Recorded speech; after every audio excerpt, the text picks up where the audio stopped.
Example 1, 2q plus, एक second, 2q plus r plus 3s minus t p, है ना, same है। तुम लोग अगर जिसको नहीं आता सिंप्लीफाई करना चाहते हो तो p को पहले भी लिख सकते हो, है ना, कोई रॉन्ग नहीं है।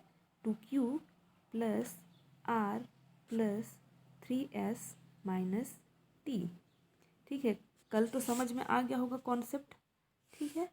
तो फिर अब क्या करना है, इस p को लिखोगे, p लिखे, इस ब्रैकेट का क्या होता है मल्टीप्लाई, फिर इसको लिखोगे 2q, आया समझ में। फिर p के पास जाओगे, p के सामने कुछ साइन नहीं है, मतलब कौन सा साइन छुपा हुआ है, प्लस का साइन छुपा हुआ है, तो क्या लिखोगे प्लस p, फिर इस ब्रैकेट का फिर से मल्टीप्लाई, फिर किसको लिखोगे इंटू r, समझ में आया।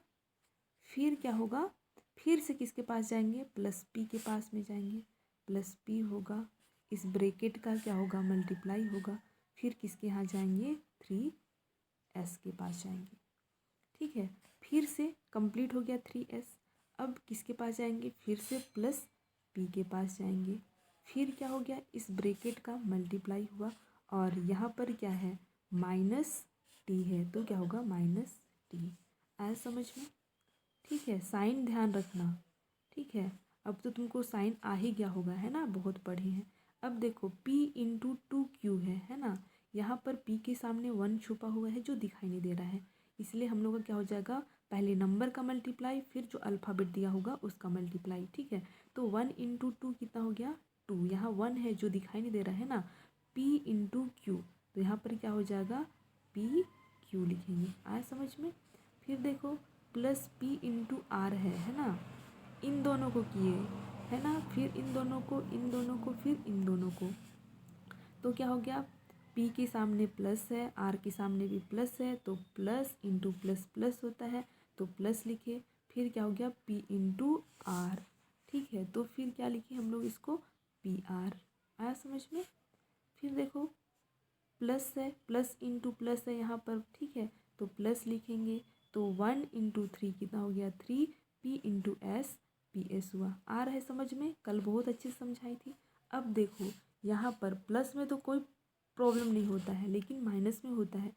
देखो इस p के सामने में कौन सा साइन है, प्लस का साइन है ना, फिर बीच में क्या है इंटू का साइन है, और इस t के सामने क्या है माइनस का साइन है, प्लस इंटू माइनस क्या होता है माइनस होता है, ठीक है। तो फिर हम लोग क्या लिखेंगे यहाँ माइनस p इंटू टी क्या होगा pt, आया समझ में। ऐसे ही डिटेल में सॉल्व करना आ जाएगा, ठीक है, यही क्या है इसका आंसर है। नेक्स्ट एग्जाम्पल,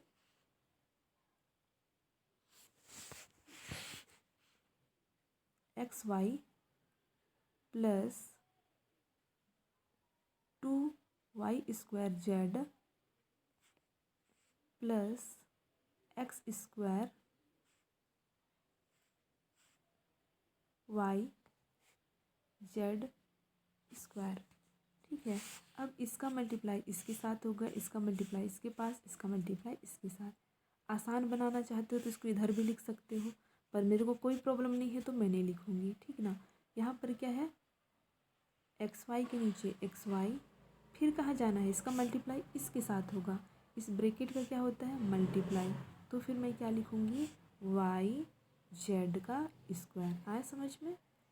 फिर क्या लिखूँगी मैं, फिर से इसको लिखूँगी, है ना, सॉरी मैं इधर से करूँ या इधर से करूँ कोई प्रॉब्लम नहीं है, ठीक है। अब इसका हो गया, फिर मैं इसको लिखती हूँ, ठीक है, इस साइड से भी कर लेते हैं, प्लस 2y² z, इस ब्रैकेट का क्या होगा मल्टीप्लाई वाई जेड स्क्वायर, ठीक है।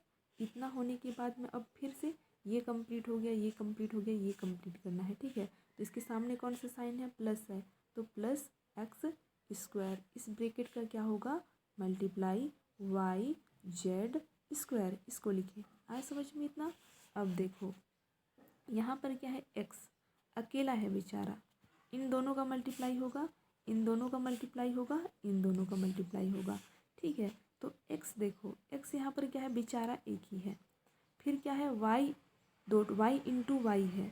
तो मैं क्या बताई थी, x इंटू एक्स क्या होता है, एक्स स्क्वायर होता है। तो y इंटू वाई क्या होगा, वाई स्क्वायर होगा।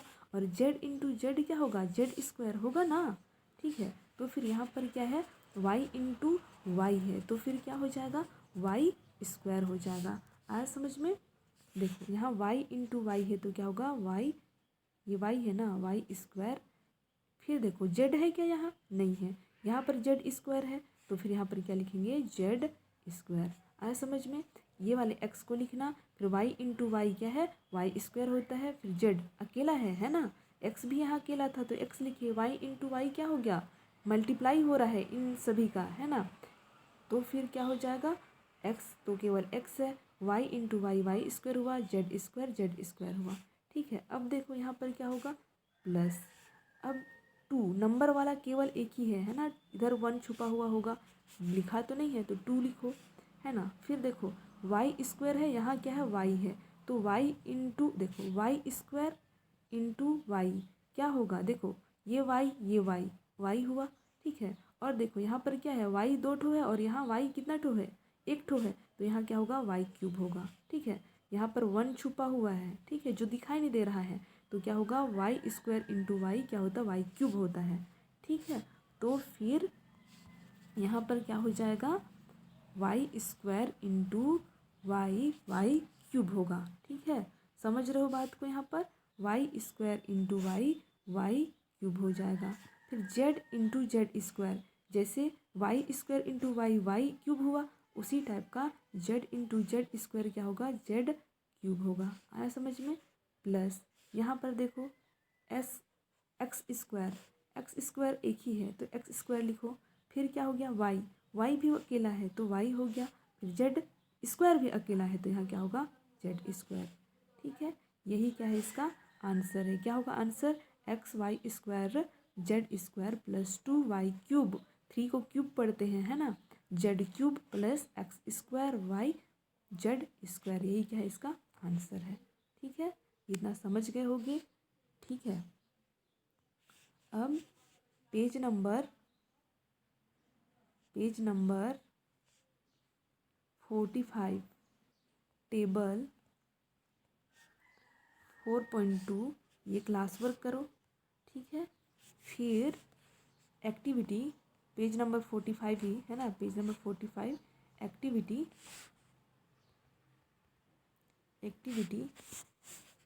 3 टेबल 4.3 है ना, ये भी क्लास वर्क करो। ठीक है।